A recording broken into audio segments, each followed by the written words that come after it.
Now, while I don't think this rash was entirely from Vyvanse, I do think it contributed because let's take a look. This is my face right now.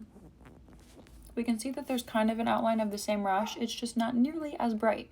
And this was my skin waking up this morning. So definitely it looks, I would say, a little bit more red right now. I did shower, I put on like some skincare. I feel like it got a little bit more red, but like waking up, my skin looks relatively normal. It doesn't really look like I have that obvious of a butterfly rash. So yeah, I'm not gonna say Vyvanse did this entirely. I was wearing earrings that I was allergic to, gold and nickel, and it was a childhood allergy, so I kind of forgot that I even had it. But over the 2-ish years I was wearing the earrings, I think I was just like microdosing my body with an allergen, and then eventually the allergen paired with the Vyvanse, not good. So that was my personal experience taking Vyvanse. I've been off of it since I think like March 6th, so it's almost been a month.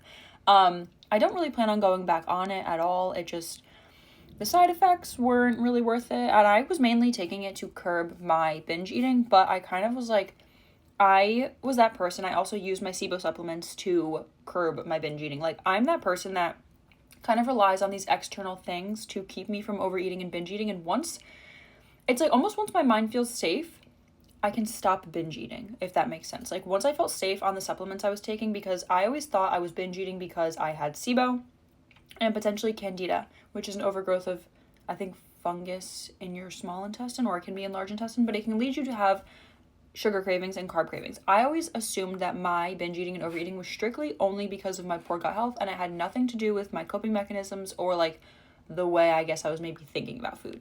But within the past week, I'm still taking my SIBO supplements. Nothing's changed.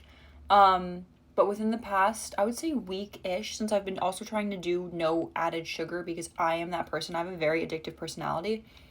I cut out refined sugar. I'm trying to just like stop for some time, kind of rewire my brain to not use refined sugar to get that dopamine, which that's honestly how a lot of the binges started. It was just so much like refined sugar.